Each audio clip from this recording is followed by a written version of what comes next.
pembangunan lain dari Semanda, seperti Semanda Enterprise.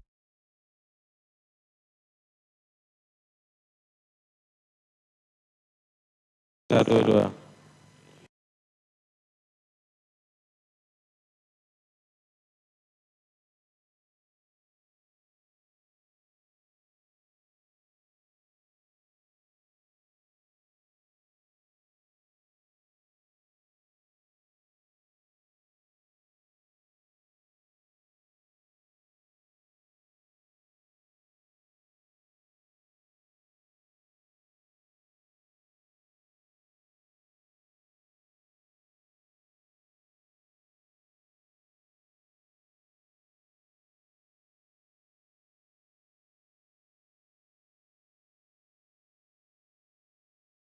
Cek 1, 2, 3. Saya, ini latihan tadi kalau TV ya. 1, 2, 3. Enak ini. Enak. Oke, baik. Suaraku enak ya kalau boleh. Oke.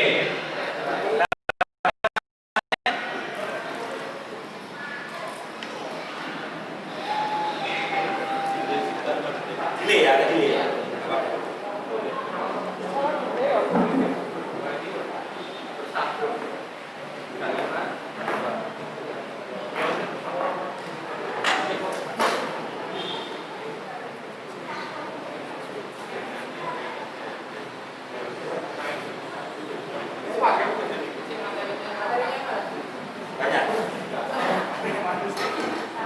Siap komando ya.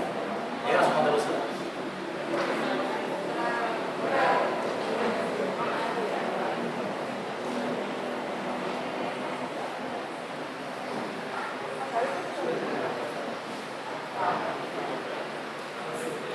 Yes.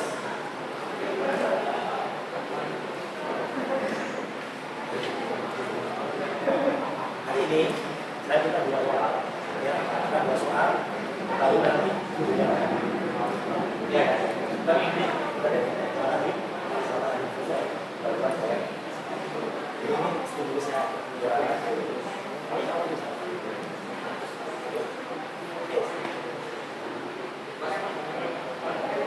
oh, banyak. Itu kamu yang berapa? Kamu yang paling juga yang apa urusannya tapi setiap banyak ini nanti saya larinya ke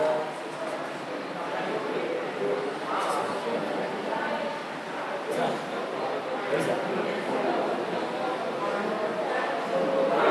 langsung X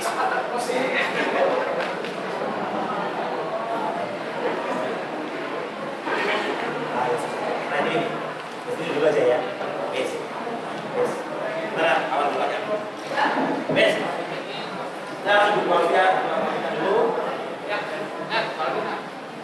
berdiri bes yang di belakang pakai 3, 2, oh action bes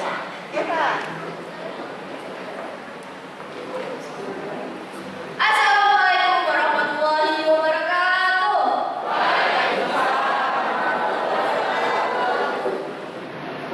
Selamat datang pada seluruh peserta, seluruh siswa-siswi Semanda.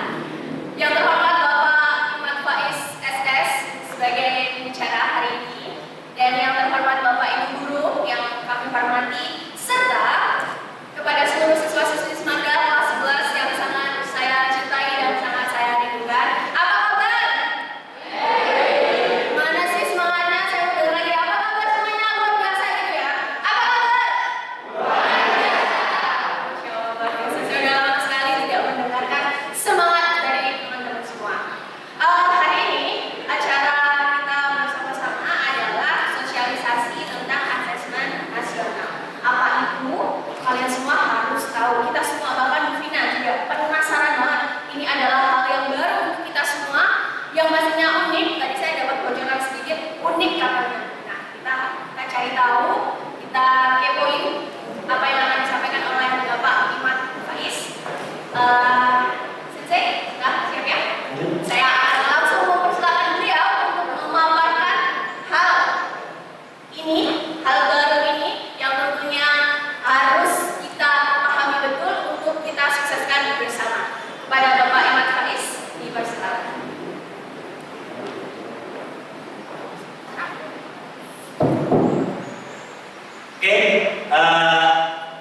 yang saya hormati dan anak semuanya, sebelumnya ditaruh dulu tasnya. Yang santai aja, seolah-olah tas itu isinya uang triliunan rupiah aja. Taruh bawah dulu tasnya ya. Bebannya dikurangi, ya. Beban hidup kita tuh udah berat, ya. Jangan ditambah-tambahin dengan beban hidup, beban-beban tas kalian. Oke, sekarang semuanya berdiri dulu. Semuanya berdiri dulu. Ya. Wes. Capek ya? Seharian dari tadi duduk terus kan? Wes, berdiri. Ingat, kita SMA. Paham ya? Kalau di SMA kita punya jargon. Ketika nanti saya teriak SMA, jawabannya apa? Yes, yes, yes, yes. Apa jawabannya? Kalau SMK jawabannya apa? Bisa, bukan? Warna SMA SMK ini ya. Ini ada SMA juga SMK ini. Kalau saya teriak SMA, jawabannya maju bersama, hebat semua. Ini deklarasinya ya. Maju bersama, hebat semua. Latihan dulu, latihan. SMA. Ingat ya. Nah sekarang tangannya kepal. Tanganmu gerak loleh. Saya rotok senam ngomong, golar-golar, hitung-hitungan. Ya.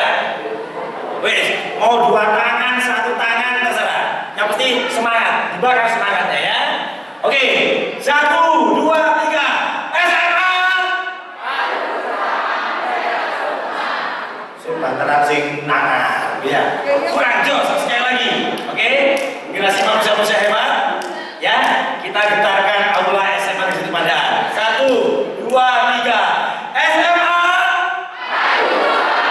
Hebat semua. Masukkan dulu semuanya. Silakan duduk. Ya. Gimana semuanya sehat? Ya. Insyaallah semuanya sehat dan insyaallah semuanya siap untuk menghadapi tantangan hidup ke depannya. Oke. Saya nggak akan mulai dulu, ya. Anda lihat dulu bersama.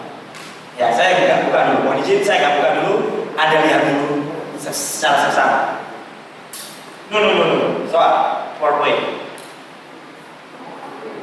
Yes, buka ke atas.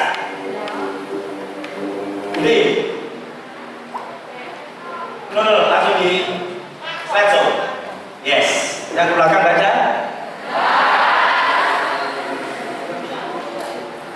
Tidak bisa digedein lagi. Oke, saya baca sejenaknya di sini ya. Ini adalah salah satu soal yang akan muncul, contoh soal yang akan muncul, yang akan Anda hadapi di bulan Maret nanti. Wah, ini cluenya itu dulu. Bukan kelas 12, tapi sekarang adalah kelas 11.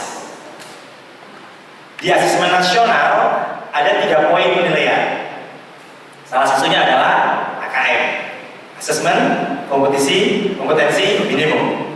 Salah satu contoh soalnya semacam ini. Coba digedein lagi dikit. Bisa? Wes, dibuka dulu aja stimulusnya yang gede. Itu digedein. Gede. Oh, agak digeser. Bisa ya? Bisa kebaca. Geser dikit. Yes, terus. Oh. Ya. Ini adalah salah satu contoh soal numerasi. Apa itu numerasi? Penalaran. Ada lagi? Numerasi. Apa numerasi? So, berbicara tentang it's about bilangan. Ada numerasi dasar. Ya, anak IPA, IPS, bahasa juga akan mendapatkan soal yang sama, numerasi. Kenapa numerasi? Nanti akan kita bahas di belakang. Yang saya tampilkan ini adalah jenis numerasi pemahaman, numerasi level paling bawah. Ditampilkannya pun model semacam ini. Coba teksnya, judulnya waktu dekomposisi. Stimulusnya, setiap material sampah akan mengalami penguraian. Material sampah dapat berupa sampah organik dan sampah anorganik. Waktu yang diperlukan untuk mengurai sempurna disebut sebagai waktu dekomposisi. Berikut waktu dekomposisi berdasarkan jenis material sampah. Tolong di ataskan lagi. Biar ke bawah, biar kebaca data di bawahnya. Yes. Muncul tabel, muncul diagram. Sudah kan 5 materi ini ya? Tabelnya muncul. Tabel waktu dekomposisi sampah organik, material organik. Ada kulit pisang, membutuhkan waktu kurang lebih 6 minggu. Kulit jeruk 5 bulan. Kantong kertas 8 minggu. Sisa apel 2 bulan. Kertas tisu 5 minggu. Ini sampah organik.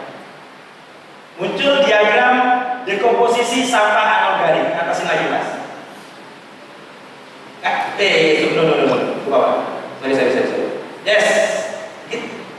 Ada plastik, ada baja, ada kaleng aluminium, ada kulit sintetis. Anorganik. Jika tadi organik, ini anorganik. Anorganik, waktu dekomposisi plastik membutuhkan waktu kurang lebih 400 tahun. Baja kurang lebih 100 tahun. Kaleng aluminium 250 tahun. Kulit sintetis kurang lebih 500 tahun. Ya, ini stimulusnya saja ya. Belum soalnya. Soalnya, ya saya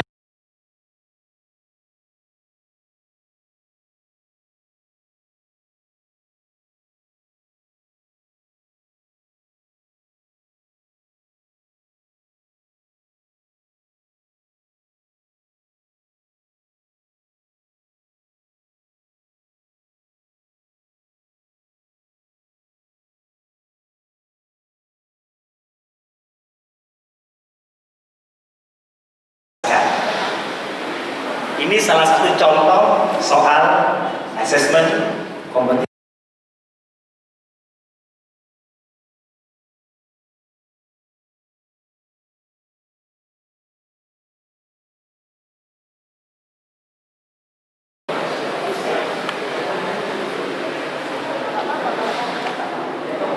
Seorang tim reasoning, bukan Muhammad tadi ya, reasoning. Seorang siswa ingin menggabungkan data waktu dekomposisi sampah organik dan organik, ya, dengan menggunakan diagram batang. Ibu guru tidak menyarankan hal tersebut. Setujukah kamu dengan saran ibu guru tersebut? Jelaskan. Ini salah satu gambar.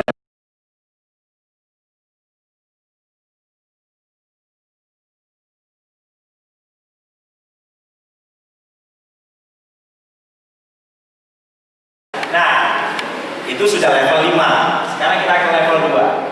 Sama stimulusnya. Soalnya yang berbeda. Silakan. Belah. Sampah anorganik lebih lama terurai dibandingkan dengan sampah organik. Waktu dekomposisi popok sekali pakai lebih lama dari plastik, namun kurang dari kulit sintetis. Berapa waktu dekomposisi yang mungkin dari popok sekali pakai? Nah, sedikit. Maksudnya biar kelihatan jawabannya di bawahnya. Yes. Kira-kira berapa jawabannya? Sambil diagram yang sebelahnya. Diagram yang biru.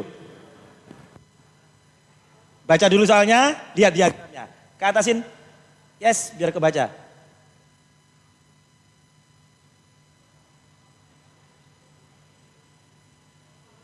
Ya, di situ di diagram ada data. Ingat ya, soalnya berbicara masalah anorganik, karena berbicara mengenai popok. Berarti untuk bisa menjawab ini, di kerangka berpikir Anda, minimal Anda sudah tahu informasi. Apa itu sampah organik, apa itu sampah anorganik. Popok masuk dalam kategori mana? Setelah itu Anda bisa menentukan info atau data yang bisa Anda gunakan, apakah data sampah organik ataukah data dekomposisi sampah anorganik. Paham ya? Jawabannya kira-kira apa? Popok sekali pakai lebih lama dari plastik, namun kurang dari kulit sintetis. Di situ data yang muncul hanya sampah plastik, baja, kaleng, dan kulit sintetis. Berarti cara jawabnya bagaimana? Tinggal baca diagram, lihat perbandingan antara plastik dan kulit sintetis. Ini soal yang paling mudah. Sedikit bocoran di awal saja nih buat pemanasan ini ya. Buat kalau bahasa Jepangnya fukushu ini. Fung iki zukuri, membangun atmosfer. Jika di soal nanti ya, di soal pertama tiba-tiba muncul yang reasoning seperti tadi, yang berbicara mengenai penjelasan diagram batang dan lain-lain, jika jawaban Anda salah, maka soal berikutnya akan muncul soal yang levelnya di bawah level soal yang sebelumnya. Jadi soal ini menggunakan adaptive test. Unik ya soalnya ya. Jadi soalnya itu menyesuaikan dengan jawaban Anda sebelumnya. Jika jawaban yang pertama benar, soal berikutnya levelnya akan naik. Kedua benar, naik terus levelnya. Jika yang pertama sudah salah, soal berikutnya akan turun levelnya. Sik salah mudun maneh. Sik salah mudun maneh dan seterusnya. Itulah anak-anak sekilas gambaran sebagai pengantar, inilah yang akan Anda hadapi di minggu pertama bulan Maret 2021. Dari sini sedikit ada gambaran bahwa asesmen nasional yang di dalamnya ada salah satu poin yang namanya asesmen kompetensi minimum itu bukan untuk siswa kelas 12, tetapi untuk siswa kelas 11. Siapa siswa kelas 11? Bisa dipahami ya?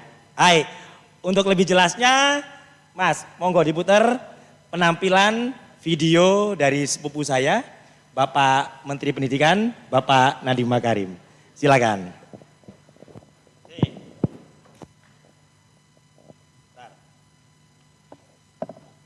Oke. Wabarakatuh. Salam sejahtera bagi kita semua. Om Swastiastu, Namo Buddhaya, salam kebajikan.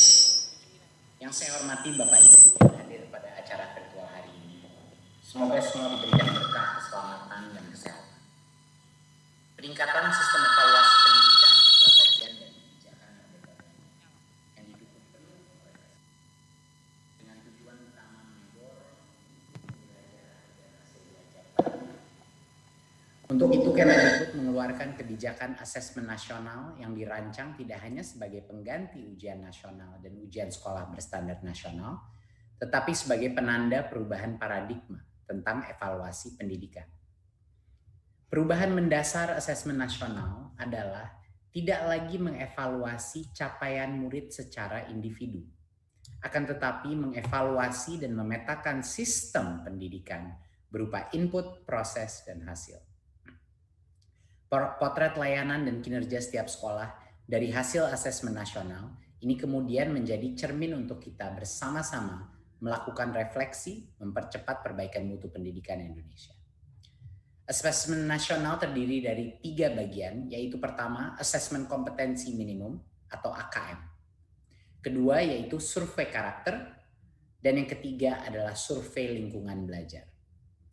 Asesmen kompetensi minimum atau AKM dirancang untuk mengukur capaian murid dari hasil belajar kognitif, yaitu literasi dan numerasi.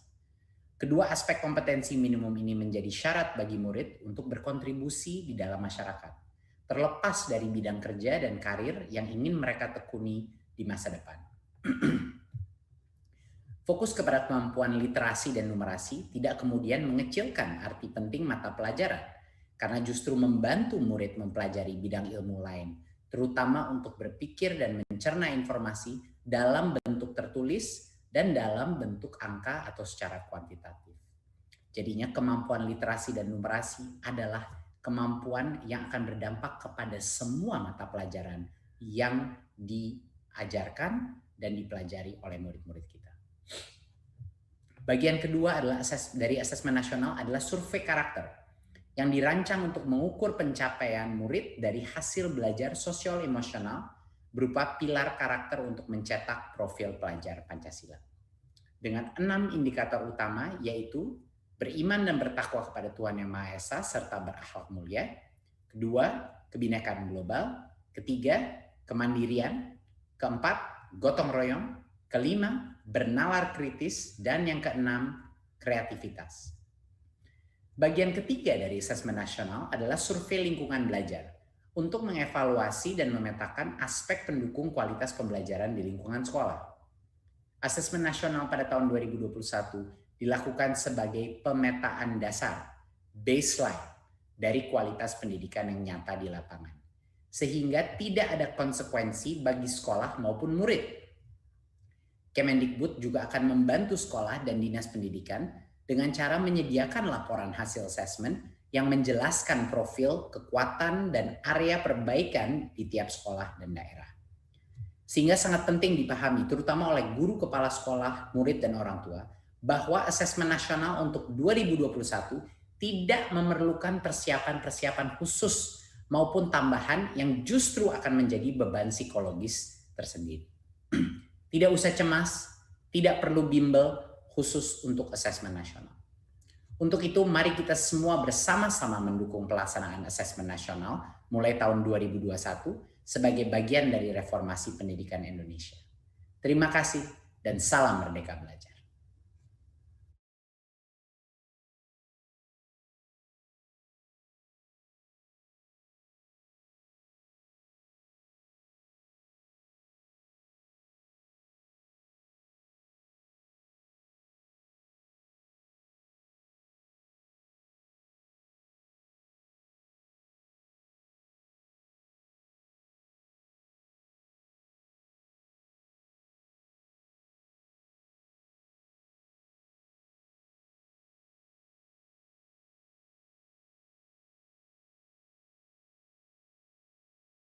Loh kalau nggak gitu kami nggak siap. Nah, oleh karena itu jelasnya kita ikuti bersama apa yang akan kami sampaikan tentang apa itu asesmen nasional, apa itu AKM, apa itu survei karakter, dan apa itu survei lingkungan belajar. Ya, siap kita mulai ya. Siap ya? SMA.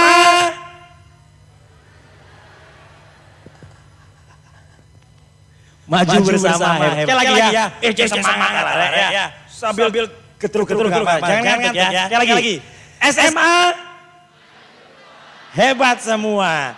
Itu harus didoktrin di otaknya. Maju bersama, hebat semua. Kalau dulu-dulu ada tambahannya.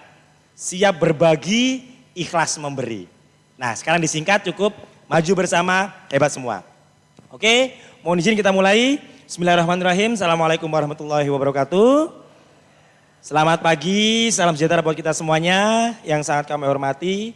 Bapak Kepala Sekolah yang dalam ini diwakili oleh Ibu Wakakurikulum, Bapak Ibu Dewan Guru dan juga anakku semua yang berbahagia. Siswa-siswi kelas 11, ya absen 25 sampai 36. Semoga Allah senantiasa memberikan keberkahan bagi kita semuanya. Subhanaka ilma lana illa ma 'allamtana, rabbi shrah li sadri wa yassir li amri wahlul 'uqdatam min lisani yafqahu qawli. Sebenarnya saya lebih senang jalan-jalan ke belakang ini, tapi karena kameramennya kasihan ini ya, jadi saya agak fokus ke depan, nanti kita agak lompat-lompat. Anak-anakku semuanya, tadi sudah dengar ya video dari Pak Menteri ya, yang belakang kedengeran? Dengar ya, mudah-mudahan telinganya masih sehat berarti ini ya. Oke, sekarang pertanyaan simpel. Pak Menteri tadi berbicara tentang apa? Asesmen nasional, itu satu kata kuncinya. Disingkat sekarang populer menjadi istilah apa? AN. Kalau dulu UN, ya ujian nasional. Sekarang asesmen nasional, jadi bahasa Inggris. Bu Riris pasti akan bingung.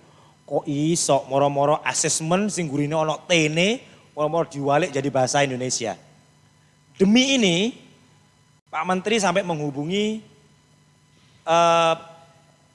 apa istilahnya ya di sana itu. Yang di tim bahasa itu ya ada ya. Lembaga bahasa itu, Bu Alvina pernah ketemu sama pimpinannya, bahkan sampai akhirnya masuk ke KBBI, Kamus Besar Bahasa Indonesia. Coba dicek sekarang, ada istilah baru, assessment alias penilaian. Jadi sudah masuk dalam istilah bahasa Indonesia. Ya demi program ini. Satu, asesmen nasional. Tadi yang disampaikan Pak Menteri apa lagi? Di asesmen nasional ada apa saja? AKM, itu kata kunci berikutnya yang harus familiar di Anda. AKM, Assessment Kompetensi Minimum. Assessment Kompetensi Minimum. Setelah itu ada apa lagi? Survei Karakter. Berikutnya yang ketiga, survei lingkungan belajar. Siswa akan mengalami semuanya ketiga-tiganya. AKM, survei karakter, survei lingkungan belajar. Bapak Ibu guru dan kepala sekolah hanya nanti ada di poin survei karakter dan lingkungan belajar. Bisa dipahami ya? Nah, sekarang pertanyaannya, sopo sing bakal ngelakoni AKM dan lain-lain ini Assessment Nasional? Ya, nanti akan kita bahas lebih lanjut. Mas, buka yang PDF. Yes. PDF. Oke, agak ke atas, terus ke bawah. Up, digedein dikit. Nah, ini anak-anakku semuanya. Mohon maaf, di awal-awal saya agak sedikit bercerita.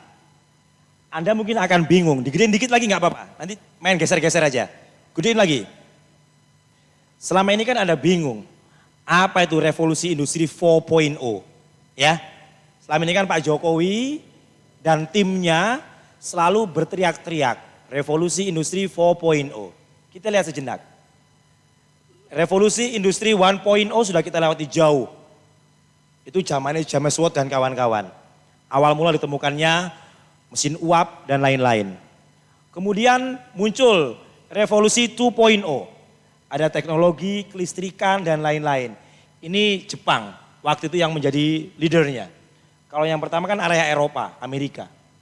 Kedua Jepang. Ketiga yang kita lewati kemarin. Hampir semua negara sudah siap. Nah, ketika Indonesia masih meraba-raba, Indonesia saja mohon maaf, masih kita sering jumpai. Ya, di beberapa wilayah Indonesia, kita tuh masih berkutat di 1.0. Bahkan ada yang cenderung masih manual. Orang-orang. Ketika negara lain sudah serba robot.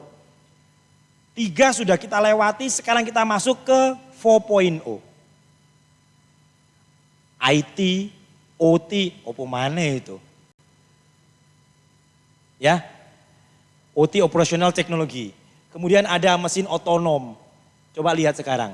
Berapa banyak buruh yang di PHK. Perlahan-lahan tinggal tunggu tanggal mainnya. Buruh-buruh pekerja kasar yang ada di sektor bagian produksi itu perlahan-lahan sudah mulai digantikan oleh mesin. Iya kan? Secara sisi ekonomis orang-orang IPS ya jauh lebih ekonomis menggunakan mesin.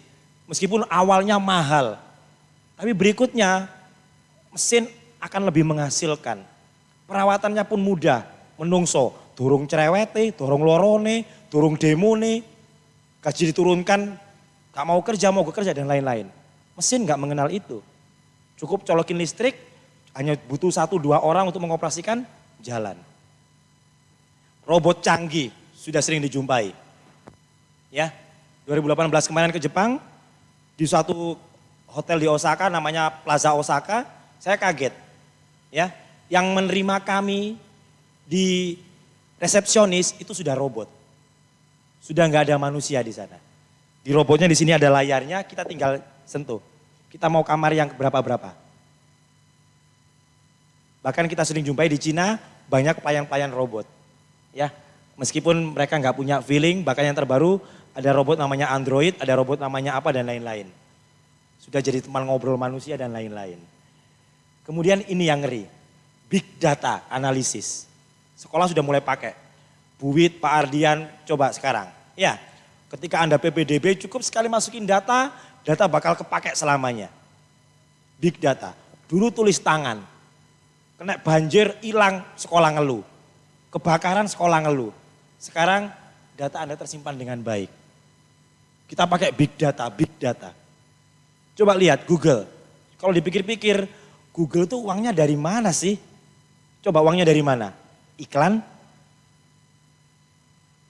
Iklan itu hanya bagian kecil. dari pendapatan Google. Dengan Anda sering-sering search di Google, itu terekam. Yang dijual oleh Google adalah big data. Misal, untuk pelaku usaha. Orang zaman sekarang itu banyak searchingnya tentang ini. Seleranya tentang ini.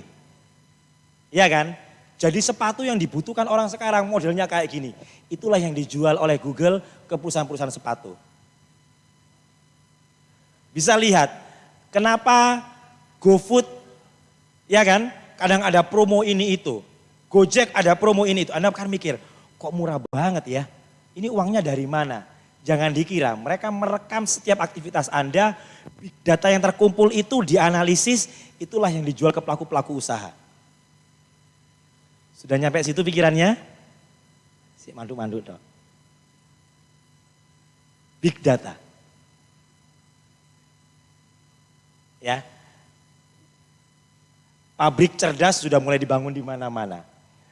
Pengetahuan mesin dan AI. Apa AI itu? Kalau AI bahasa Jepangnya cinta. Apa AI itu? Artificial Intelligence. Manusia bisa menciptakan sesuatu hal yang bisa menggantikan fungsi kerja manusia dan mereka juga bisa berpikir. Kemudian cyber physical. Anda merasakan sekarang ini. Apa cyber physical?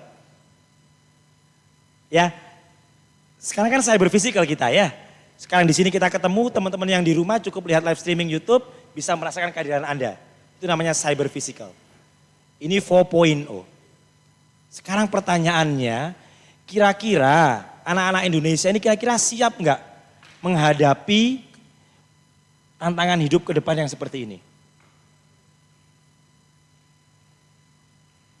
Ini salah satu alasan mendasar kenapa akhirnya Kementerian Pendidikan dan Kebudayaan membuat suatu rancangan besar yang disebut dengan asesmen nasional. Next, Mas ke atas lagi. Habis ini bakal sudah muncul 5.0. Lanjut, terus. Cek ke bawah. Balik. Ait. Coba. Ini peluang kerja Anda nanti.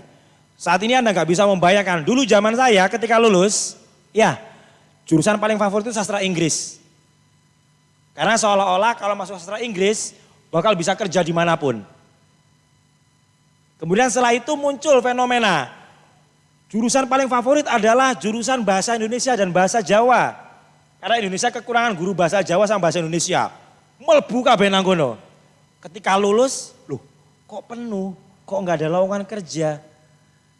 Karena kita terbiasa apa? Mengikuti mainstream. Opposing usum kita ikuti semuanya. Kita kan nggak akan memprediksi bahwa suatu saat nanti bahwa jurusan IT itulah yang akan menggenggam dunia. Coba ini gambaran. Ini coba Mas digedein Mas, terutama yang di diagramnya itu Mas. Ini adalah gambaran pekerjaan Anda. Ya, coba lihat. Operator mesin jahit buruh perakitan. Sudah 90% hilang. Coba lihat sekarang di perusahaan-perusahaan jahit semuanya kan mesin. Geser terus. Pegawai gudang, agen perjalanan, laboratorium geoteknisi. Agen perjalanan akan terkikis dengan sendirinya. Sudah digantikan dengan apa? Traveloka, peggy.com dan lain-lain. Tiket.com dan lain-lain. Sopir bus, asian pesawat, pengembang web. Ini masih bertahan tapi tantangan kedepannya makin berat. Fenomena sopir bus kan, bis semakin kesini kan semakin berkurang jumlahnya. Ya, pilot pun sama. Bahkan sekarang Boeing dan Airbus sedang mengembangkan pesawat otomatis. Coba, geser terus.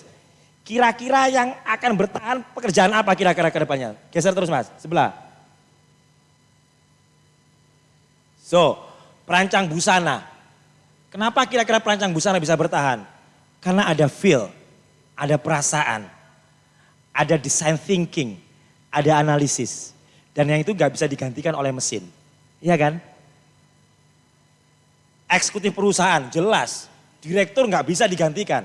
Karena dia harus memberikan suatu putusan, dia menganalisis, think fast, think smart, dan lain-lain. Dan sekali lagi, ada feel, ada perasaan. Psikiater, legislator. Kira-kira bisa nggak psikiater digantikan oleh mesin, oleh robot?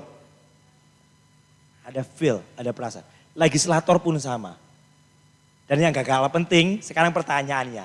Kira-kira guru akan tergantikan nggak kira-kira? Guru akan tergantikan nggak kira-kira? Yang ya angkat tangan, yang ya angkat tangan. Kenapa beralasan guru akan tergantikan? YouTube kan juga bisa dari YouTube. Muridnya bisa belajar dari YouTube katanya. Kan bisa dibuat kayak teknologi buat pendidikan kan udah banyak, mulai banyak. Teknologi pendidikan. Sudah tercermin pada waktu pandemi, siswa lebih belajar menggunakan Google.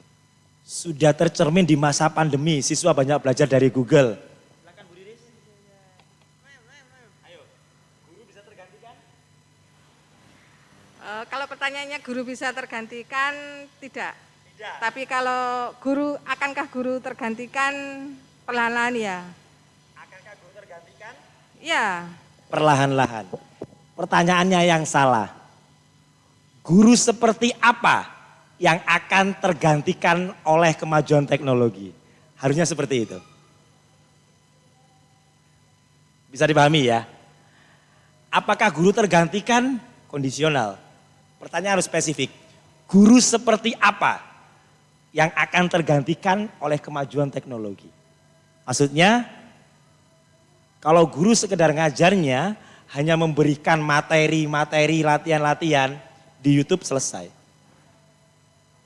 Ini yang calon-calon guru nanti ya. Kalau kata Pak Anies Baswedan, guru itu satu. Ya, harus memiliki seni mengajar. Harus memiliki kemampuan seni mendidik. Coba, kalau mendidik kan nggak bisa digantikan oleh kemajuan teknologi. Harus memiliki kemampuan seni membimbing. Harus memiliki kemampuan seni memotivasi. Yang puncak harus memiliki kemampuan seni menggerakkan.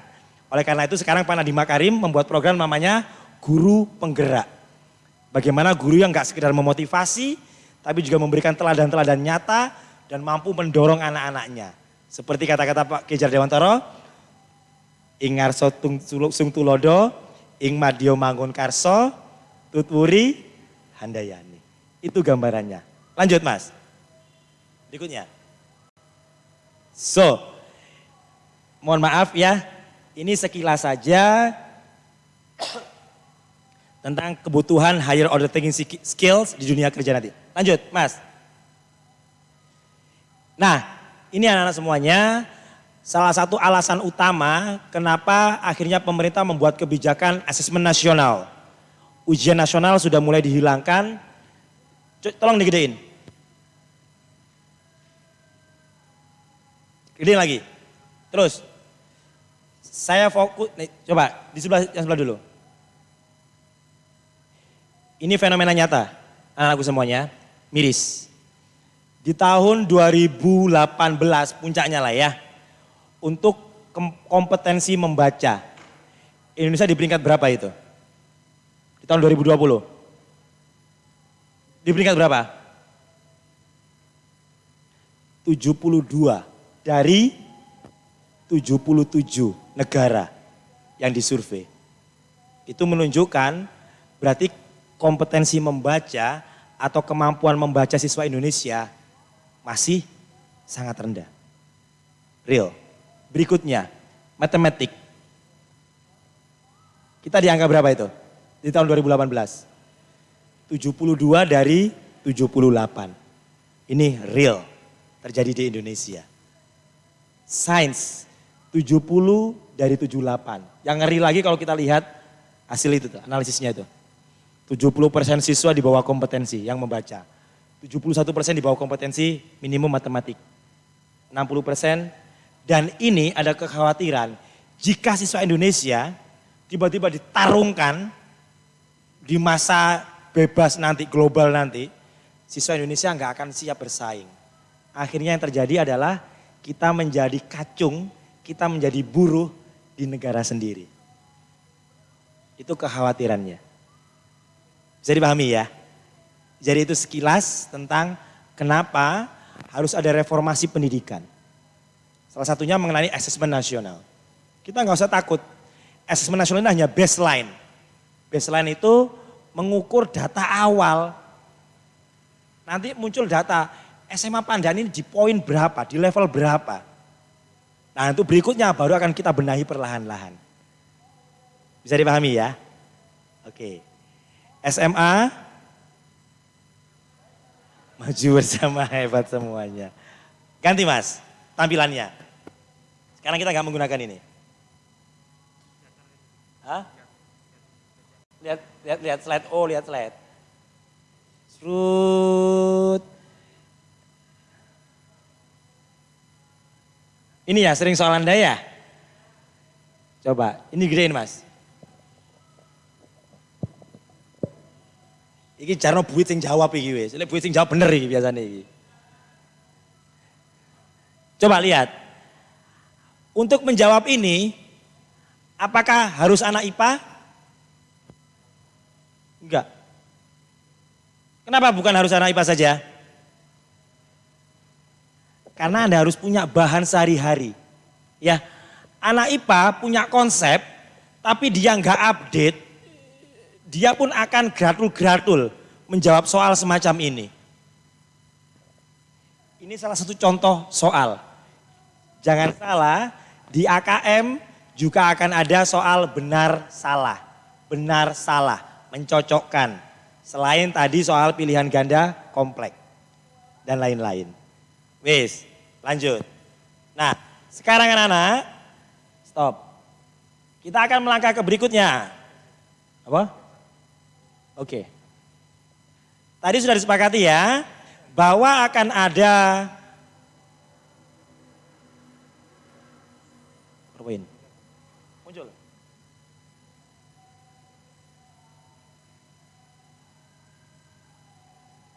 Yes. Ditampilin.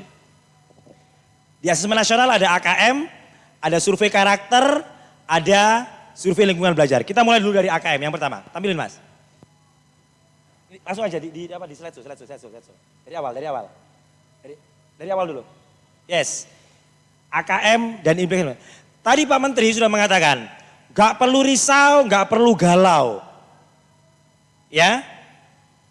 Sekarang kita muncul, apa itu AKM? Coba Mas, klik berikutnya. Yes. Di AKM akan hanya ada 2 soal. Yaitu mengetes tentang kompetensi literasi membaca dan mengetes tentang kompetensi numerasi. Sudah tidak lagi berbicara kimia, fisika, bahasa Indonesia, geografi, enggak. Semuanya ngeblend jadi satu. Di dalamnya mungkin akan ada informasi tentang suatu hal yang berhubungan dengan kimia. Ada informasi tentang apa? Tapi itu hanya bersifat stimulus. Ya, hanya pancingan-pancingan. Jadi yang muncul di soal nanti hanya 2 ini saja. Lanjut Mas. Literasi membaca itu apa? Nanti bisa sendiri. Nanti akan kami share materi ini. Memahami, menggunakan, mengevaluasi, merefleksi. Seperti tadi muncul soalnya ya. Anda kan baca stimulus tuh. Kira-kira waktunya berapa menit? 90 menit. Berapa soal? Cukup banyak soal. Ya, yo membaca, yo menganalisis, yo menjawab. Lanjut Mas, numerasi Mas. Matematika yang akan muncul ini. Konsep, prosedur, fakta, dan alat. Ya, kemarin sudah saya share ke Bapak Ibu Guru. Jadi di matematik itu akan muncul apa? Subdomainnya apa lagi yang muncul? Jadi nanti ya, kalau Pak Nadiem tadi Pak Menteri mengatakan, gak perlu persiapan khusus. Memang, tapi kalau kami nggak membiasakan kepada Anda semuanya, Anda kan tadi kaget begitu menjumpai soal semacam itu. Membaca. Begitu membaca menghubungkan dengan apa yang sudah dipelajari sebelumnya. Membaca, menghubungkan, melingkan, dan lain-lain. Lanjut Mas. Bentuk soalnya seperti apa KM? Stop. Ada 2 jenis, objektif dan subjektif. Loh Sinsi, katanya online. Iya online. Tapi tim asesmen nasional itu sudah menyiapkan. Makanya sekolah sudah membiasakan Anda hampir setahun ini dengan istilahnya pilihan ganda kompleks alias multiple respon. jawaban benar lebih dari satu. Di AKM pun akan muncul. Akan muncul soal pilihan ganda, akan muncul soal pilihan ganda kompleks, yang objektif dan berikutnya yang subjektif, lanjut. Akan muncul subjektif ya atau non objektif, itu uraian dan jawaban singkat. Juga nanti akan muncul soal benar salah, tinggal klik, klik, klik, klik dan lain-lain. Jadi dalam waktu 90 menit selama 2 hari itu, otak Anda akan diajak berlari ke sana kemari. Ya, SMA Pandaan hanya memiliki waktu kurang lebih berapa bulan ini? Sekarang sudah November, setelah ini Desember. Anda persiapan untuk penilaian akhir semester, ya kan?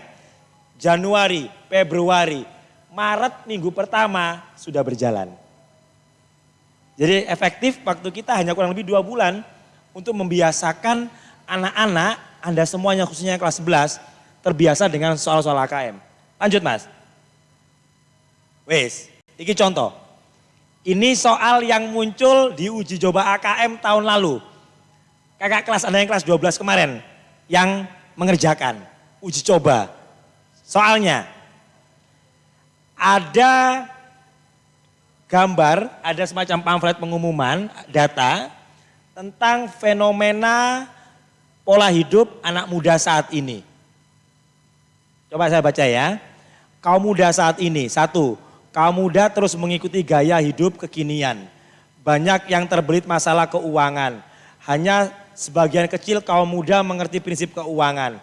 40% kaum muda terlilit hutang demi gaya hidup dan hubungan sosial. Kekinian banget kan? Ya, belani utang demi status sosial, demi pansos, panjat sosial. Akhirnya muncul fenomena apa? Fakta, mitos, ada tips keuangan. Soalnya sederhana loh ini, sederhana. Dari kehidupan sehari-hari. Yang dibutuhkan ada apa? Critical thinking. Kemampuan menganalisis suatu permasalahan. Dengan Anda membaca itu, Anda diharap Anda menganalisis, kemudian Anda menjawab. Simpel kan? Awal-awal hanya benar salah. Seseorang pura-pura tidak tahu tentang utang. Benar atau salah, fakta atau mitos. Terserah jawaban Anda apa dari data yang munculkan di sana. Kemudian generasi yang lahir di tahun 90-an termasuk generasi milenial. Kan nggak ada hubungannya ya tentang pelajaran bahasa Indonesia. Ya, bahasa Indonesia dan mapel-mapel lain itu hanya penunjang konten. Selebihnya dikembalikan kepada higher order thinking skills Anda semuanya.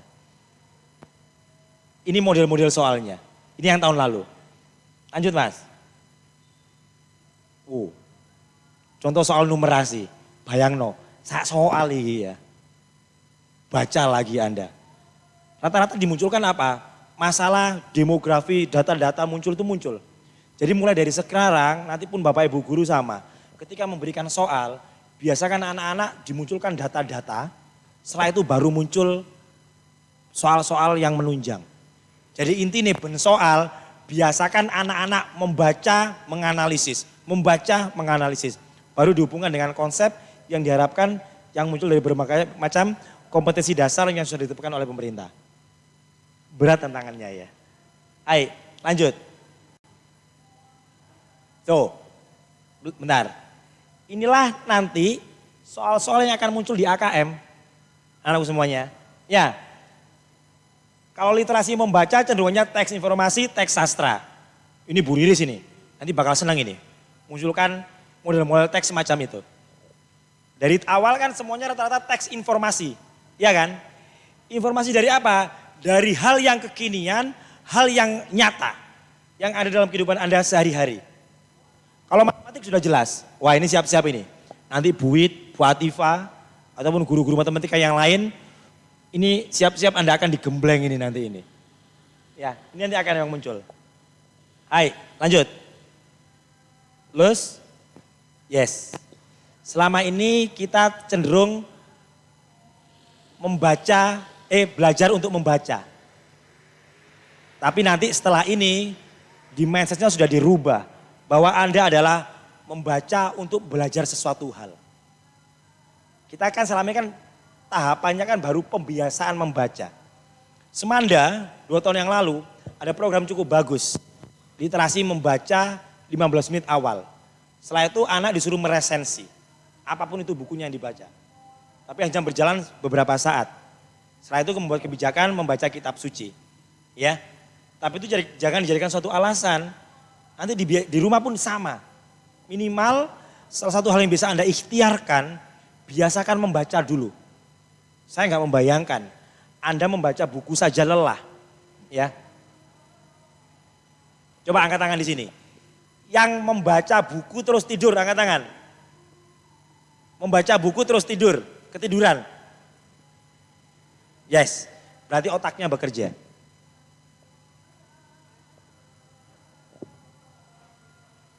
Membaca buku terus ketiduran. Kenapa? Ada kan fenomena semacam itu ya. Kenapa sih kok membaca bikin ngantuk? Bukan bikin ngantuk, tapi otak Anda bekerja keras. Dan olahraga otak itu jauh lebih melelahkan daripada olahraga fisik. Gak kerasa, tiba-tiba energi Anda habis saja, tiba-tiba ngantuk begitu saja. Ya, sekarang dibaca. Sekarang yang harus dilatih adalah endurance membaca Anda. Bayangkan, 90 menit mata Anda dipaksa untuk membaca terus itu. Itu nanti PR Buit ya, Pak Ardian, untuk anak-anak bagaimana cara bukan didrill, tapi dilatih dan dibiasakan. Matanya minimal kuat ngedepi komputer selama 90 menit. Teks-teksnya panjang-panjang itu. Bukan sekedar membaca. Bukan sekedar pemahaman. Ya, tapi Anda harus bisa menjawab suatu hal permasalahan yang datanya muncul di bacaan Anda itu. Itu tantangannya. Lanjut Mas. Ya, lanjut berikutnya. Nah, dari hasil AKM akan muncul 4 poin penilaian. Jadi nanti Anda gak usah khawatir. Karena apa? Gak akan muncul, misal Novan masuk anak yang terpilih untuk AKM. Muncul pertanyaan, loh kok dipilih? Nanti jawabannya ya. Novan termasuk di situ. Nah, nanti di akhir rapotnya hanya ini saja. Di literasi dan numerasi. Nomor 1 perlu intervensi khusus. Berarti itu adalah poin terendah. Kita rehat sejenak.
Sunnahnya habis azan, pilih doa yang terbaik, bacakan sepenuh hati. Ya. Dan ini masa-masa diijabah oleh Allah SWT. Silakan berdoa sejenak.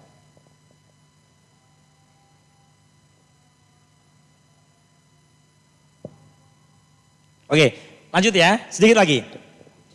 Jadi nanti akan muncul hasil penilaian semacam ini. Apakah level membaca, level numerasinya di level terendah, perlu intervensi khusus itu maksudnya perlu bimbingan. Ataukah di level yang masih dasar, ataukah cakap, ataukah mahir.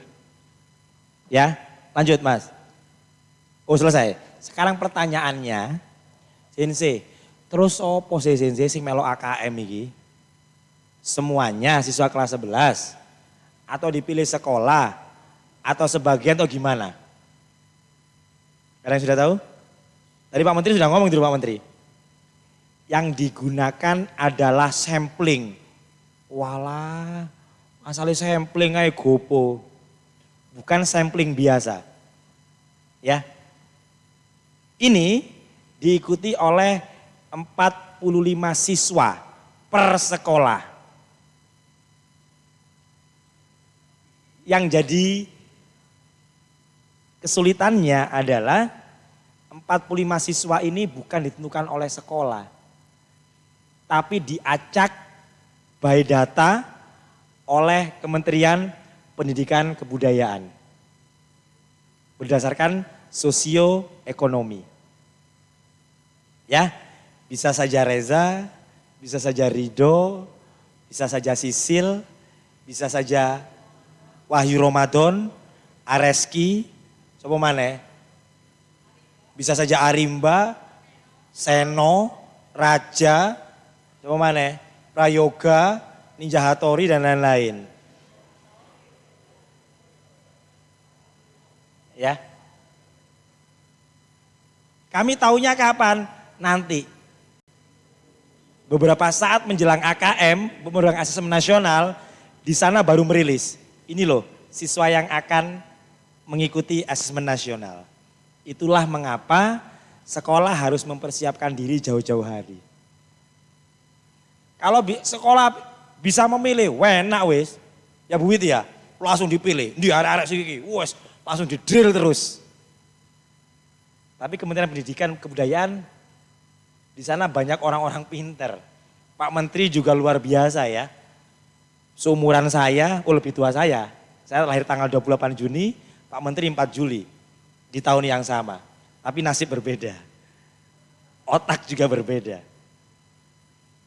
Beliau di usia segitu sudah jadi CEO Gojek dan lain-lain. Lompatan pikirannya sudah jauh ke depan. Karena apa? Beliau sudah terbiasa dengan higher order thinking skills. Itu salah satu contoh nyatanya. Ya, oh langsung pucet iki. Gak usah pucet Mbak, santai saja. Wes nunggu ae muga-muga aku sing kepilih. Berdoa gitu gak apa-apa. Karena apa? Dengan terpilih, Anda mendapatkan pengalaman berharga di sini loh. Dan Anda menjadi duta sekolah. Karena apa? Rapot sekolah tergantung dari apa yang Anda jawab. Jadi asesmen nasional, khususnya AKM, Mas balik lagi ke depan Mas. Ini nggak akan memunculkan rapot nama Anda, misalnya yang terpilih Novan oleh Kementerian Pendidikan. Novan, peserta nomor 13 misal dari 45 orang itu. Di rapotnya nggak akan muncul nama Novan, nggak akan. NISN, nggak akan. Yang akan muncul adalah rata dari 45 siswa yang telah dipilih secara acak oleh Kemdikbud. Langsung muncul, rata-ratanya di mana? Semanda ini rata-ratanya di mana sih kemampuan membacanya? Apakah di level yang tadi, yang rapot. Terus. Apakah di level perlu intervensi khusus? Kalau Semanda di angkanya perlu intervensi khusus, oh berarti podoya ambil sekolah-sekolah 3T yang ada di Papua, di NTT dan lain-lain SMA Pandaan ini. Ya, lanjut termasuk yang di numerasinya. Di level mana sih kemampuan matematika dasarnya siswa Semanda ini? itulah yang membuat sekolah se-Indonesia sekarang ngeri-ngeri sedap. Buit waka kurikulum gak seturu iki. Kepikiran iki. Ya, Novan moro-moro kepilih, waduh. Novan santai-santai saja, ya kan? Mencari Novan, asale gak ono hubungane mbek aku ae lho, tak jawab sak karepku, 20 menit metu selesai. Bahkan waktu Anda mengerjakan pun itu masuk dalam bagian analisis.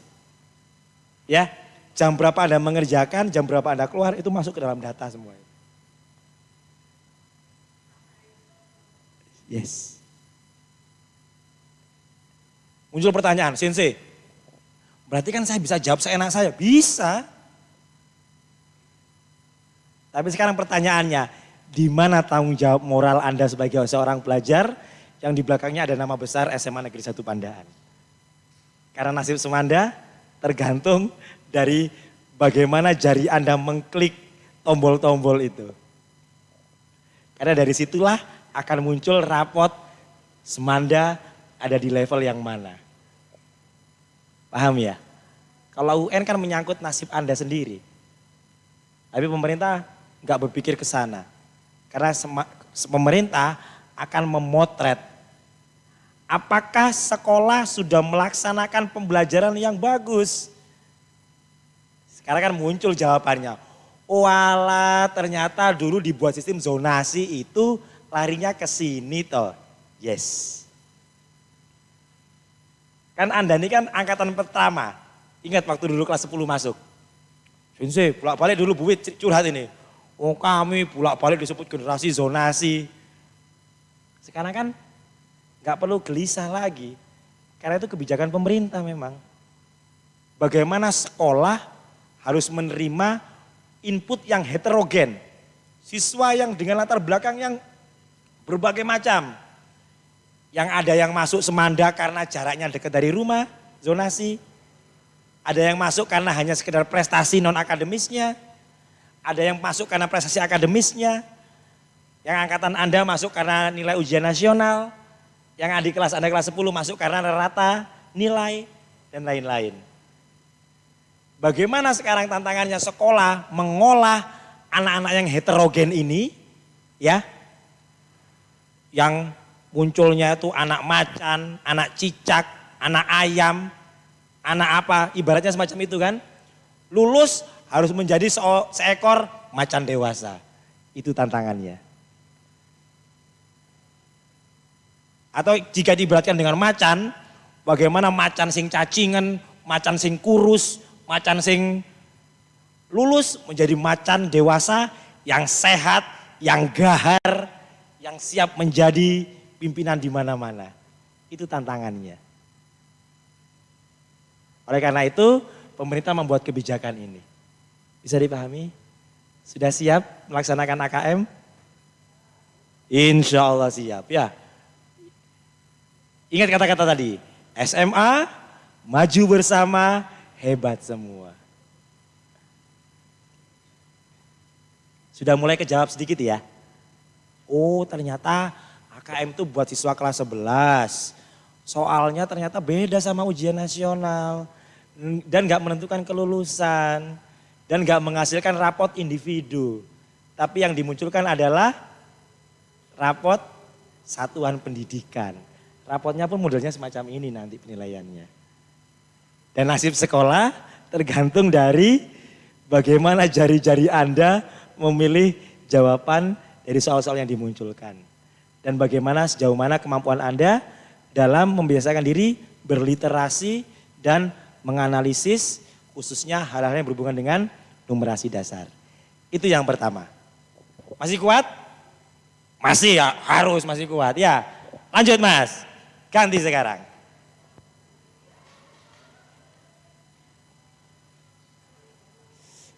Langsung greges KB ya. Loh kok ini? Yang ini. Saya butuh yang ini.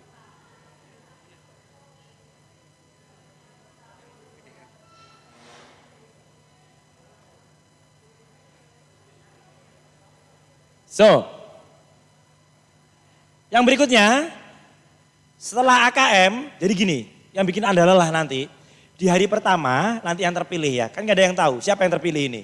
Ya, gak ada yang tahu. Karena berdasarkan sosioekonomi dan juga kan pemerintah sudah punya nilai rapot-rapot Anda. Prestasi Anda itu sudah terekam semua di sana. Gak mungkin ujuk-ujuk IB2 KB Melo, no. Atau MIA 4, enggak. Atau IPS 3, enggak. Diacak nanti. Ya, itu. Nah, selain AKM, di dalam asesmen nasional, ada juga survei karakter. Lanjut Mas. Lanjut terus. Stop. Coba dibaca. Yang keras, gak ngantuk ini. Wah, ini merah putih, cocok ini. Mas, baca yang keras Mas. Dibuka maskernya. Berdiri, sebutkan nama. Nama saya Rizky Laduta. Dari kelas? 11 IS3. IS3, aplaus dulu untuk IS3, aplausnya. Aduh. Baca yang keras. Bismillahirrahmanirrahim. Survei karakter adalah survei yang mengukur sikap, kebiasaan, nilai-nilai atau values sebagai hasil belajar non-kognitif dan hasil belajar sosio-emosional yang mengacu pada profil pelajar Pancasila. Makasih ya. Opo mana iki ya? Istilahnya aneh-aneh ya. Ada belajar non-kognitif, hasil belajar sosio-emosional. Opo mana itu ya?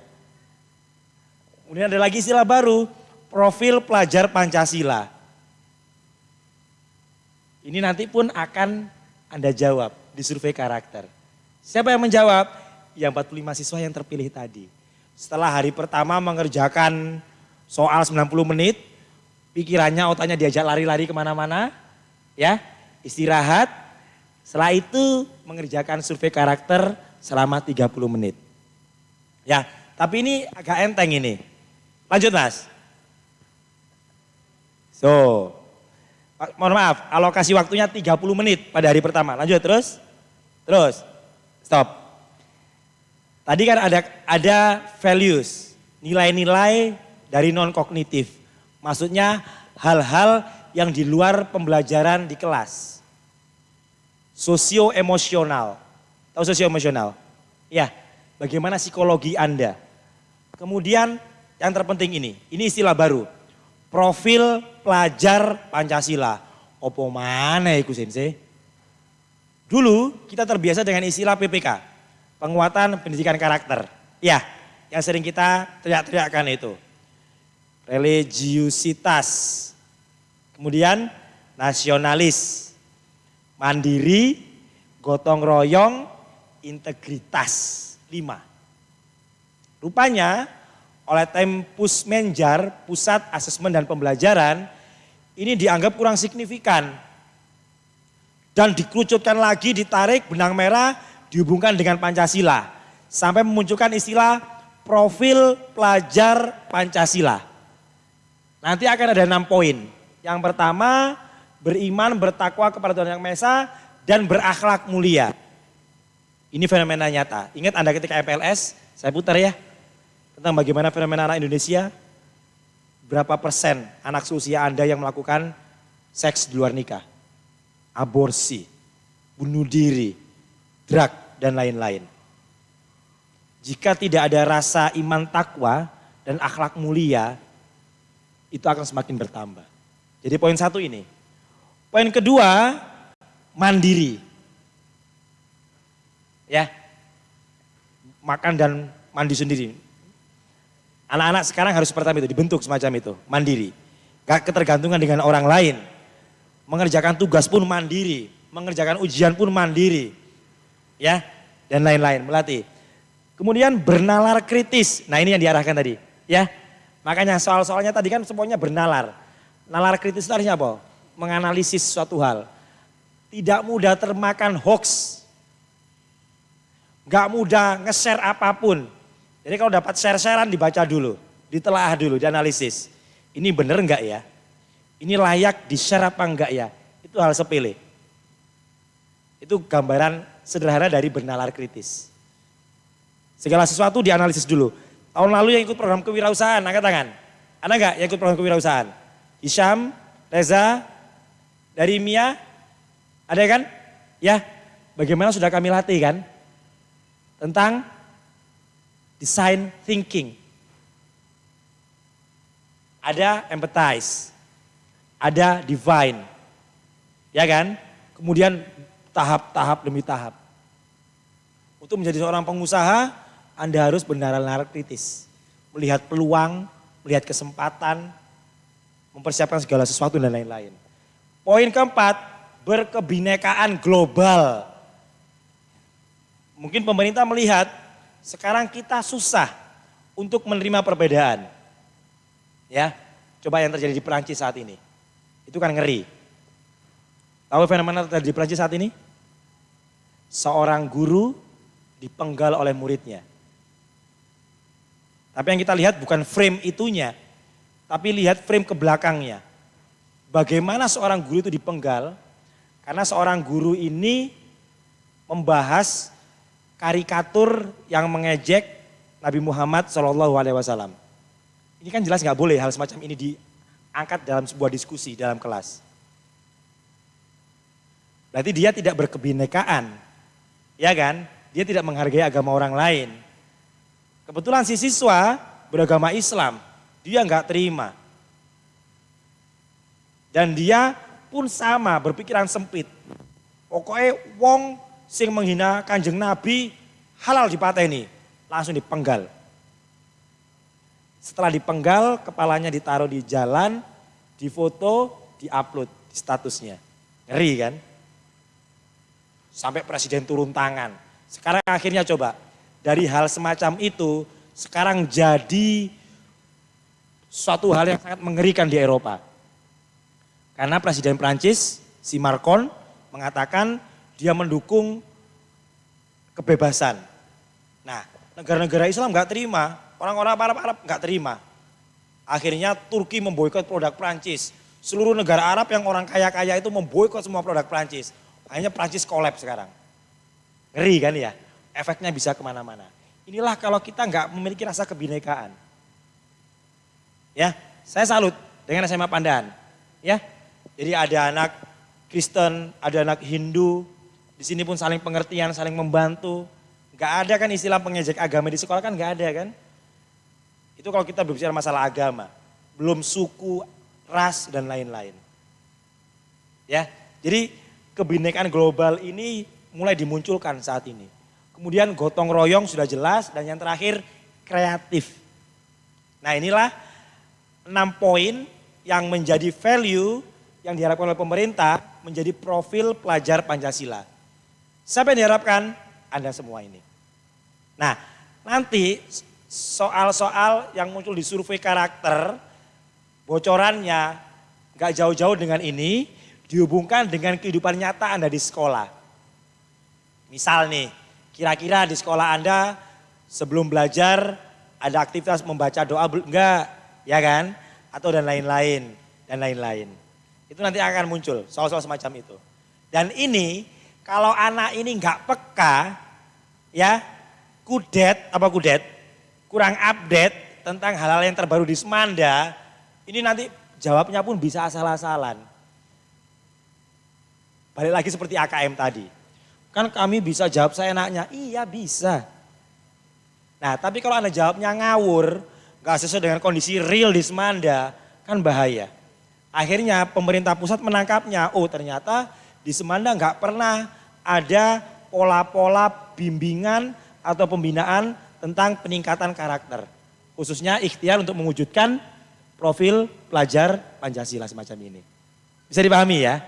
Oleh karena itu jangan heran nanti jika mulai saat ini, ya ini salah satu juga alasan kenapa Anda dihadirkan di sekolah. Kalau Anda di rumah saja, terus ujuk-ujuk menghadapi asesmen nasional, wassalam wis. Bisa dibayangkan ya. Nang omato pelajaran online golar-goler, moro-moro ngedepi soal koyok ngene, heng kabeh moro-moro wis. Anda kami biasakan. Ketika sekolah lain masih belum berani, kita coba beranikan. Tapi kita pun nggak ngawur. Kita menggunakan protokol kesehatan yang maksimal, Anda dijemur, kalau bahasanya Pak Faza itu suplai endorfin maksimal dan lain-lain. Di kelas pun sudah mulai dibiasakan dan nanti insya Allah Bapak Ibu Guru pun akan membiasakan Anda dengan pola-pola pendidikan karakter yang bisa mewujudkan profil pelajar Pancasila. Lanjut. Terus. Nah, terus semuanya panggil semuanya. Nah, ini salah satu contoh implikasi dalam pembelajaran sehari-hari. Ya. Profil pelajar Pancasila, misal beriman bertakwa, berdoa, mengaji, aksi sosial, kemudian taat kepada orang tua itu juga bisa. Kemudian berkepentingan global, pementasan kolaborasi Nusantara, pertukaran belajar, festival budaya. Kan sering kan ada semacam itu kan ya. Bagaimana kita menghargai budaya orang lain. Ojo kepo pae senenganmu iki ya. Ditakoni tari tradisional Indonesia gak ngerti. Artis luar negeri paham banget. Anyong Haseong, Sarangheo dan lain-lain. Ya. Lanjut. Gotong royong sudah jelas kami kira, mandiri, benar kritis, dan terakhir kreatif. Itu yang terpenting. Menghilangkan kebiasaan copy paste. Jujur, angkat tangan. Jujur. Selama belajar dari rumah. Ya. Tugas mengerjakan sendiri. Berarti tugasnya gotong royong ya, gotong royong. Yes. Berarti di tiap kelas ada distributor dan supplier jawaban tugas. Ya. Saya suka kejujuran Anda ya, macam itu ya. Hal ini sudah mulai dihilangkan pelan-pelan. Lanjut, cukup. Lanjut, berikutnya terakhir anak-anak. Saya kuat ya. Kuat kok wes. Dikit lagi. Ini saya bilang tarik sis, jawabannya apa? Tarik sis. Lu ini buanter ya. Lanjut, Mas. Stop. Ada survei lingkungan belajar. Habis AKM, ada survei karakter, ada survei lingkungan belajar. Lanjut, klik. Saya cari mangsa ini, saya ngantuk-ngantuk ini. Modelnya gak kuat nyonggo kepala blas ini, modelannya ini.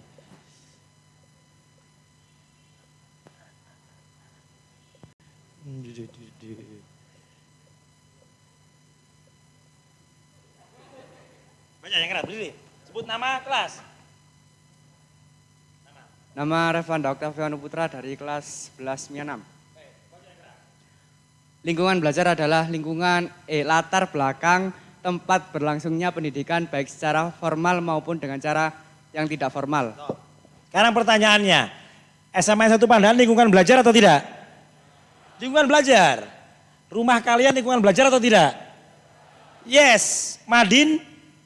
Yes. TPQ? Yes. Abnormal? Iya. Wong kami tahu kok, Anda sering BDR dari situ, dari abnormal. Sing duwe-duwe. Sing gak duwe nang giras. Sing guyu berarti pengalaman. Ya, itulah kenapa kalian dimasukkan. Karena kami tahu, Anda pasti jenuh kalau belajar dari rumah. Golek wifi-an gratis. Makanya kami lihat fenomena warung kopi buka lebih pagi selama masa pandemi ini. Karena ada fasilitas wifi. Ya kan? Daripada Anda nongkrong di wifi, nggak terkontrol, lebih baik kayak masukkan. Ya, Bu ini berjuang luar biasa dengan teman-teman yang lain ini. Mempersiapkan, aplaus dulu untuk SMA 1 Pandaan. Ya. Wes, lanjut. Sepakat ya? Sekolah, lingkungan belajar. Rumah, lingkungan belajar. Madin, TPQ, lingkungan belajar. Ya. Makanya sering saya nyanyikan anak saya. Di sini senang, di sana senang, di mana-mana hatiku senang. Kenapa? Kuncinya harus senang, harus bahagia. Ya, kalau bahagia, imunnya kuat. Di sekolah senang, di rumah senang, di mana-mana hatiku senang. Itu lirik yang kami gubah. Biar apa? Biar anak-anak pun merasa bahagia. Di rumahnya pun harus bahagia. Rumahku adalah surgaku. Ojo sampai kamu merasa rumahmu adalah nerakamu ya. Sil, ojo guyu ae Sil. Atau yang lainnya. Koyo modelnya akeh sing gak betah nang omahe modelane iki ya. Kalau rumahnya Hisam, Hisam nang omah kenan sampai turu-turu Hisam iki ya. Lanjut. Nah, ini nanti anak-anak, tapi ini nanti cenderungannya lebih banyak ke Bapak Ibu guru sama kepala sekolah. Ya, tapi nanti Anda pun akan menjawab juga sama tentang satu, kualitas berbagai aspek input dan proses belajar. Nanti akan ada pertanyaan macam ini. Kemudian yang kedua, ada aspek pendukung kualitas. Misal, aspek pendukung kualitas itu apa? Sarana prasarana. Misal ada pertanyaan, seberapa sering Anda melaksanakan pembelajaran di laboratorium? Gak pernah, saya nggak bahasa. Ya, seberapa sering Anda mengunjungi perpustakaan? Gak pernah. Seperti apa fasilitas perpustakaan Anda? Jelek. Ya sudah. Kan bisa saja Anda jawab seperti itu ya. Itu hak-hak Anda kok. Tapi sekali lagi, bagaimana tanggung jawab moral Anda sebagai utusan Semanda 45 siswa yang terpilih untuk mengikuti asesmen nasional itu. Kemudian lanjut, ada mengumpulkan informasi tentang kualitas proses pembelajaran, iklim, dan kondisi sekolah yang nyata. Nah, dari sini nanti akan ditentukan sekolah ini layak dapat bantuan apa atau apa. Misal, mungkin ada pertanyaan, apakah setiap kelas terdapat LCD proyektor? Jawab ya. Ya, berarti untuk selanjutnya bisa jadi sekolah ini nggak akan mendapatkan bantuan itu. Mungkin diberi bantuan digital smart board seperti itu, papan sing digital dan lain-lain. Bisa jadi, ya. Oleh karena itu, lanjut, Mas, lanjut. Oleh karena itu, nggak usah terlalu galau, nggak usah terlalu panik menghadapi survei-survei ini, survei karakter atau survei lingkungan belajar. Karena apa? Karena tujuannya hanya ingin memotret kondisi real sekolah Anda. Sekarang siapa saja ini? Ya, inilah yang akan melaksanakan survei lingkungan belajar ke depannya. Lanjut terakhir. Wes. Stop, balik lagi. Nah, ini poin-poin yang akan dinilai dalam survei lingkungan belajar. Ada iklim keamanan sekolah. Kata-kata di atas itu yang perlu digarisbawahi. Keamanan dan well-being. Well-being itu Anda merasa nyaman di sekolah. Gak ada perundungan. Atau perundungan, apa perundungan? Bully. Sekolah itu simpel. Jika di suatu sekolah ada bully, sudah. Berarti karakter sekolah itu jelek, sudah. Simpel saja. Ya, di Jepang itu setiap tahunnya ada kurang lebih 30.000 orang yang bunuh diri. Salah satu faktor penunjang yang paling banyak itu karena apa? Bullying. Oleh karena itu di Jepang, sekitar Maret April itu banyak anak-anak yang bunuh diri. Pelajar-pelajar. Karena apa? Dibully nilainya jelek, dibully karena nggak lulus ujian dan lain-lain. Itu banyak semacam itu. Ya, jadi ini ada iklim keamanan sekolah, kebinekaan, indeks sosial ekonomi, kualitas pembelajaran, pengembangan guru. Dan siswa, nggak mau juga harus tahu. Ya, oleh karena itu nanti insya Allah sekolah pun akan senantiasa bersosialisasi. Apa yang telah dilakukan di SMA Pandaan? Apa program-program sekolah? Memang Pak Menteri mengatakan nggak perlu didrill, nggak perlu persiapan khusus. Ya, tapi sekarang kan kita dalam kondisi Anda sudah 7 bulan nggak belajar secara aktif di sekolah. Jelas yo lali. Ya, nang Semanda ono pirang kelas saya lali. Kelas kundia lali. Nama lengkap wali kelas saya paling yo lali. Karena 7 bulan, lebih dari 32 hari. Ya, karena sesuatu hal yang dilakukan lebih dari 32 hari berturut-turut, itu akan jadi suatu kebiasaan. Misal hari ini, Anda datang ke sekolah aja kan rasanya koyok, ya kayak berat gitu ya. Belajar yang biasa sampai jam 2, sekarang jam 12 kurang seperempat terus kelangopan kabeh. Dan lain-lain. Sudah banyak yang menguap dan lain-lain. Ya, jadi ini poin-poin nantinya akan muncul dalam survei lingkungan belajar. Dan mohon maaf terakhir, ini sebetulnya materi ini harus disampaikan dalam waktu 3 hari. Harusnya. Tapi saya diberi waktu oleh Bu Wit menyampaikan dalam waktu kurang lebih 1 jam. Kemudian audiensnya pun ada 2, siswa dan juga guru. Harusnya guru dan siswa itu audiensnya terpisah. Karena kalau ke guru nanti kita akan berbicara bagaimana tips and trick menyiapkan anak-anak untuk menghadapi asesmen nasional. Kalau siswa bagaimana mereka menyiapkan dirinya dan lain-lain. Ya, jadi mohon maaf kalau kurang terstruktur karena materi ini harusnya kami sampaikan dalam waktu 3 hari, tapi harus dipaksakan, harus tuntas dalam waktu 1 jam. Dan terakhir,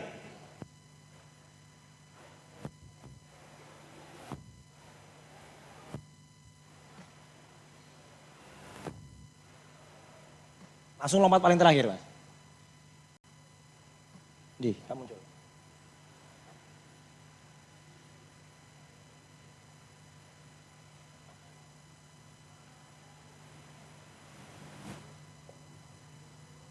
Oh, kakean bukan. Oh.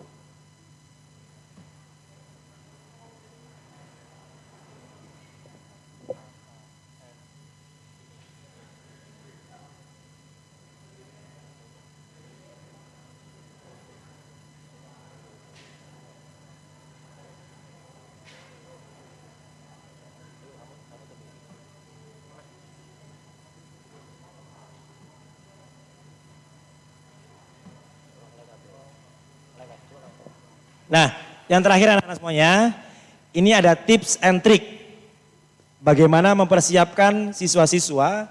Sekali lagi, sepakat seperti sama oleh Pak Menteri tadi, gak perlu bimbel khusus. Ini Bu Wit juga sama, mungkin sudah tahu Bu Wit. Sekarang banyak bimbel-bimbel yang sudah menyiapkan sukses AKM.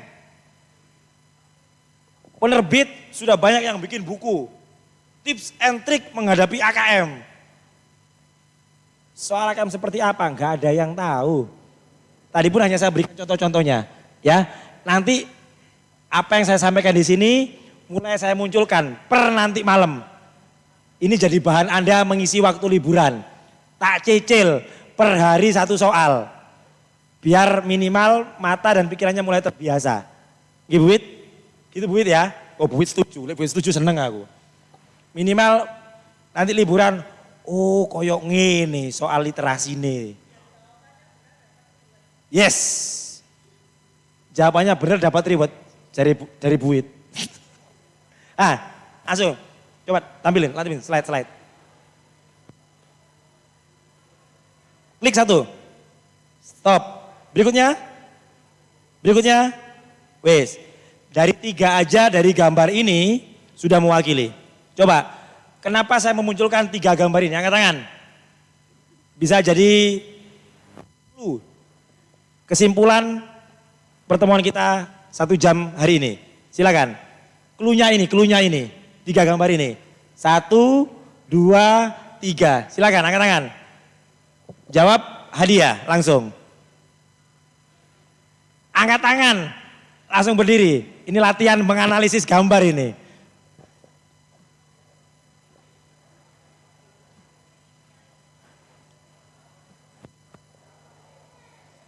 Kan sudah kan tadi ya, asesmen nasional. Ada AKM, ada survei karakter, ada survei lingkungan belajar. Cluenya di sini, silakan. Simpulannya.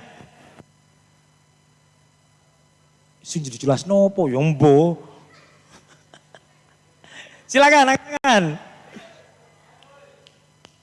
Halo, 144 siswa. Katok. Turun apa katok. Waduh Bu Wit lek koyo ngene Bu Wit. Waduh alamat SMA Pandaan iki. Hasil rapotnya perlu intervensi khusus koyo iki ya. Silakan angkat tangan.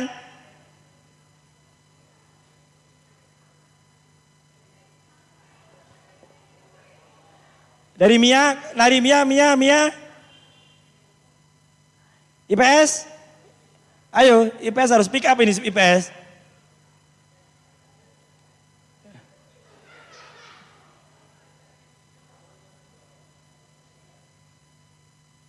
Wah itu sing kocomotan, koyo pinter koyo iki.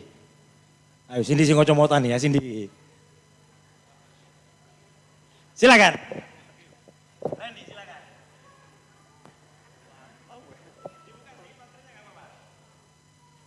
Ayo coba.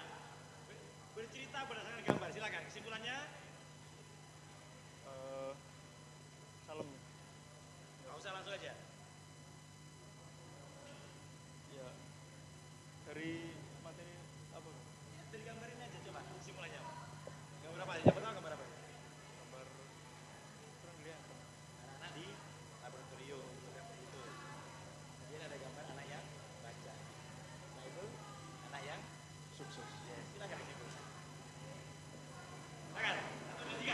Dari gambar tersebut bisa disimpulkan bahwa kesuksesan itu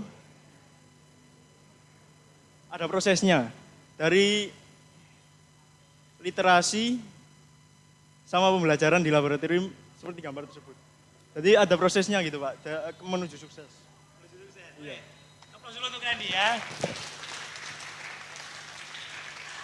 Untuk sukses itu ada prosesnya kata Randy. Untuk sukses ada prosesnya. Ada lagi yang lainnya?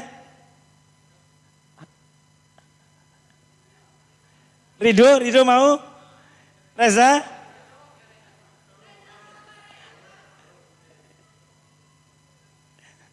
Wes, waktu terbatas ya. Mungkin gambarnya kurang jelas ya. Awal kan kita analogikan anak-anak yang sedang berhitung di suatu laboratorium ya. Hubungannya dengan numerasi. Kemudian anak-anak yang membaca literasi. Dua kompetensi ini harus ada kuasai. Numerasi, literasi.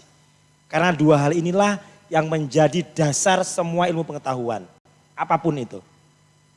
Anda akan terjun ke dunia nyata, pasti akan muncul angka demi angka. Data demi data. Dan yang kebanyakan umat Islam, ingat.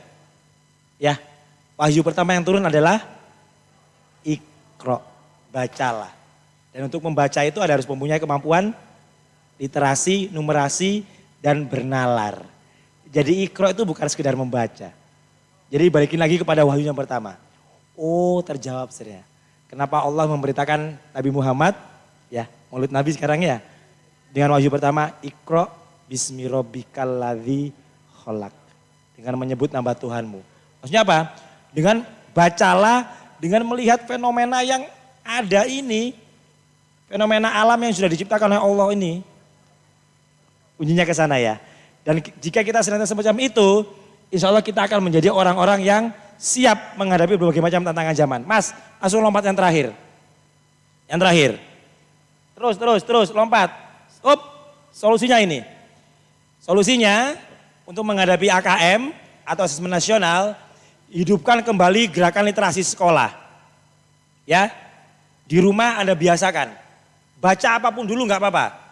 Novel, yang Anda suka-suka dulu. Minimal matanya dibiasakan dulu. Setelah itu barulah melatih baca-bacaan yang ada informasi atau data-datanya. Ada diagram, ada grafik, ada angka-angka. Itu cara melatih diri. Setelah itu berikutnya Mas. Numerasi dasar dengan cara mengaplikasikan ke dalam masalah rutin dan familiar. Misal, ngewangi ibumu blonjo. Ngitung pengeluaran, ya kan? Bantu ayahmu bangun rumah, misal, Pak ini habis berapa ini bangun ini Pak? Keramiknya berapa? Untuk bikin kamar ukuran sekian-sekian butuh keramik berapa? Itu sama.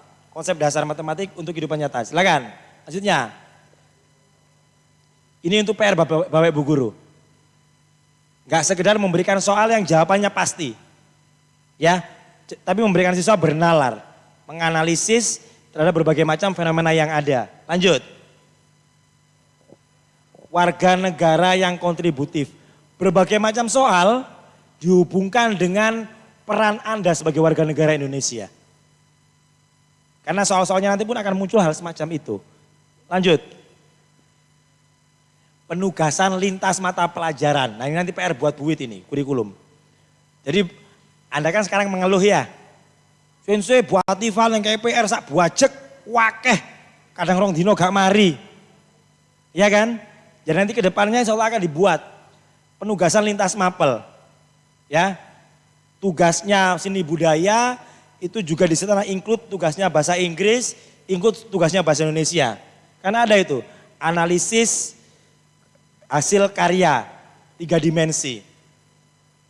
Ya, mungkin bisa penyampaiannya dalam bahasa Inggris, bahasa Indonesia, nanti nilainya bisa bersama-sama, seperti itu. Lanjut, terakhir, ini yang terpenting. Bangun motivasi belajar dengan autonomi. Autonomi itu selalu memberikan rangsangan kepada siswa, ya kan, untuk mengeksplor, memberikan kesempatan siswa untuk mengeksplor kemampuannya. Kemudian mastery. Mastery itu di-upgrade lagi, memberikan challenge, tantangan, belajarnya tuntas, kemudian memberikan tantangan berikutnya. agar kemampuan skill siswa semakin meningkat. Kalau autonomi itu memberikan kesempatan-kesempatan. Ya. Mastery memberikan challenge. Bagi anak-anak yang mengikut kewirausahaan ini sudah terlewati kemarin kan ya. Bagaimana Hisam kemarin akhirnya bisa menciptakan alat pengharum sepatu kalau nggak salah ya. Kemudian ada teman seangkatan kakak kelas Anda membuat semalam sabun sedap malam yang terbuat dari ekstrak bunga sedap malam karena ciri khas Pasuruan.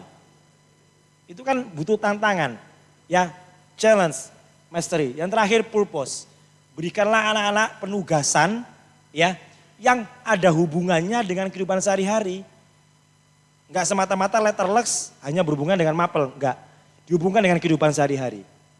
Misal bahasa Jepang, topik tentang kankoji, tentang wisata. Tugasnya adalah video promosi wisata Tretes misal. Video promosi wisata Coban Binangun misal. Membuat poster promosi tentang Masjid Cengho misal. Kan itu langsung real, berhubungan dengan kehidupan sehari-hari. Jadi mungkin ini tips and trick yang bisa dilakukan untuk menunjang anak-anak agar kita nggak berbicara berhasil. Agar bisa mengerjakan asesmen nasional dengan baik dan lancar. Kurang lebihnya mohon maaf. Alafu minkum. Assalamualaikum warahmatullahi wabarakatuh.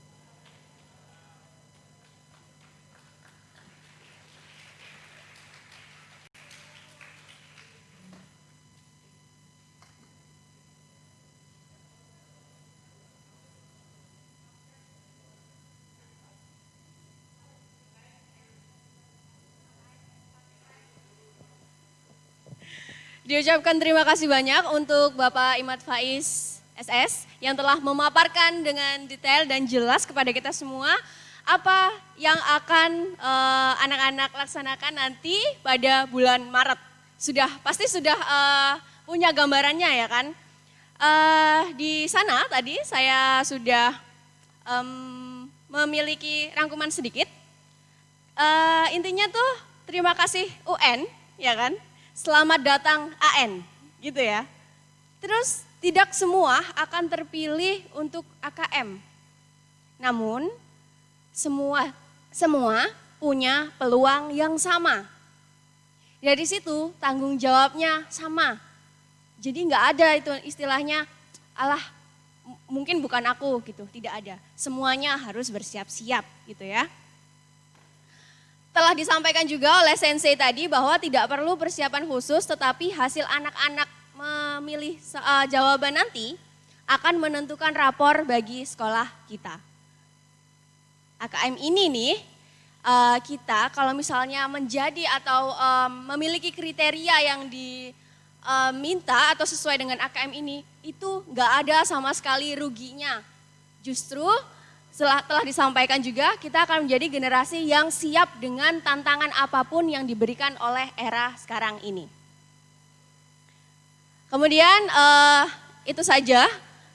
Sekali lagi terima kasih kepada Pak Imad dan semoga anak-anak semuanya siap dan sukses semuanya. Amin ya. Kurang semangat amin? Amin. Dan pemaparan ini tadi bisa teman-teman akses lagi di YouTube, di official Semanda, SMA N1 Pandaan official ya di YouTube. Bawa HP hari ini semuanya? Bawa? Nah, mana HP-nya? Coba Bu Vina mau lihat. Nah, coba dibuka YouTube-nya SMA N1 Pandaan official yuk. Di subscribe, di like, dan di komen. Kalau misalnya anak-anak ada pertanyaan boleh langsung disampaikan di kolom komentar yang ada di channel YouTube SMN 1 Pandaan. Ayo semuanya sekarang biar nggak lupa. Karena apa? Karena bukan hanya tentang AKM aja. Nanti di channel itu kita tim ya telah mempersiapkan konten-konten yang pastinya edukatif untuk kita semua. Kalian kalau penasaran langsung di subscribe, di like, di komen gitu. Cukup untuk hari ini saya ucapkan terima kasih banyak atas atensinya dan mohon maaf apabila ada yang kurang berkenan. Selaku pembawa acara saya Alvina Wardani, saya akhiri. Wassalamualaikum warahmatullahi wabarakatuh. terakhir. Saya teriak SMA, semuanya teriak apa? Maju bersama, hebat semua. Terakhir, yang keras ya. SMA.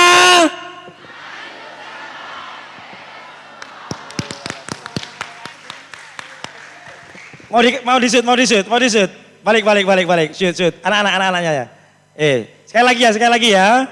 Wes. Oh, masuk TV. Sudah? Live ya? Oke?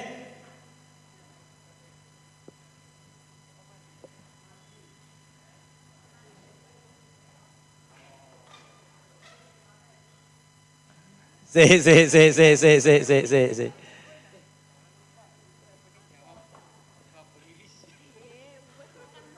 Karo sing jawab ta.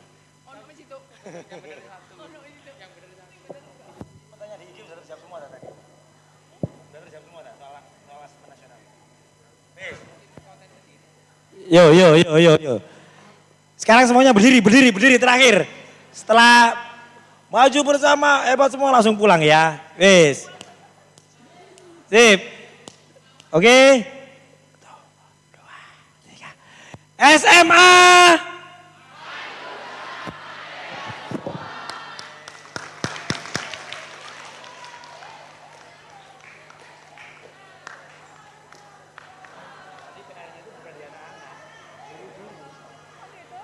Biasakan anak-anak belajar. Coba bocor soalnya. Soalnya pirang menit. Coba baik, berapa menit tadi anak soalnya?